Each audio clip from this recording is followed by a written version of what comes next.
Ini adalah salah satu perairan paling berbahaya di bumi. 3 mahasiswa baru saja mendayung perahu mereka ke sini. Dan mereka terkejut melihat hiu yang tak terhitung jumlahnya mengelilingi mereka.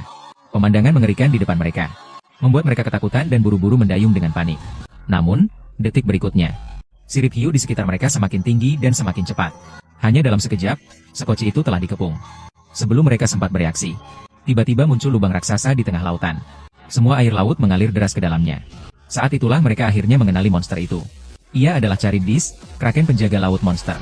Duri-duri tajam itu bukanlah sirip punggung hiu, melainkan gigi-gigi Charybdis, sang kraken. Namun, saat mereka tersadar, semuanya sudah terlambat. Perahu kecil itu mulai terhisap tak tertahankan ke dalam mulut raksasa. Ketiganya kini hanya bisa mati-matian berpegangan pada sisi perahu. Kemudian, mereka pasrah saat mulut jurang maut itu menyeret mereka tanpa ampun ke dalam kerongkongan kraken laut utara. Tanpa disangka, setelah guncangan hebat, mereka tiba di dalam perut monster laut itu dengan selamat. Tempat itu sangat luas. Bau asam menyengat tercium di udara. Dari puing-puing yang berserakan di mana-mana. Semua pesawat dan kapal yang hilang di segitiga Bermuda telah ditelan oleh monster laut. Tiba-tiba, terdengar suara yang familiar di udara. Ternyata kenalan lama mereka, Chris. Tak disangka, Chris yang juga sedang berburu harta karun, juga telah ditelan oleh monster laut. Mereka belum sempat bertukar kabar, bahaya datang lagi. Kraken mulai mencerna apapun yang ditelannya. Dinding perutnya yang kuat seperti blender raksasa menghancurkan kapal berkeping-keping.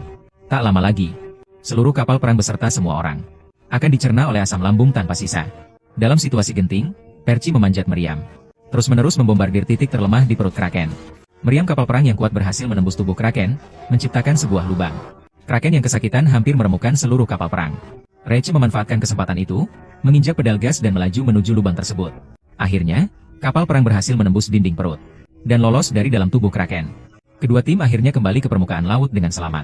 Dan tujuan mereka mempertaruhkan nyawa datang ke tempat ini demi menemukan gulungan bulu domba emas legendaris yang dapat membangkitkan orang mati, untuk menyelamatkan pohon dewa yang sekarat karena racun. Konon, pohon dewa adalah jelmaan putri Zeus, untuk melindungi para manusia setengah dewa yang terdampar di dunia fana. Zeus memerintahkan para dewa untuk tidak bertemu dengan anak kara mereka di dunia fana. Maka, para dewa bersatu dan membangun tempat perlindungan ini. Perisai yang dihasilkan pohon dewa mengandung kekuatan para dewa, dapat secara efektif melindungi anak-anak ini dari iblis. Hingga hari ini, penghalang yang awalnya tak tertembus diterobos oleh seekor banteng emas perak murni. Banteng itu penuh dengan amarah, membantai keturunan para dewa di perkemahan. Seketika seluruh perkemahan menjadi kacau. Tak disangka, banteng ini ahli dalam membunuh dan membakar. Ia mulai berubah bentuk. Dalam sekejap, ia menyemburkan api yang membakar, ingin mengubah perkemahan menjadi abu. Para manusia setengah dewa yang tersadar segera mengambil senjata mereka dan mulai melawan. Minotaur berputar di tempat, membuat 2 orang lari terbirit-birit. Melihat itu, Percy dengan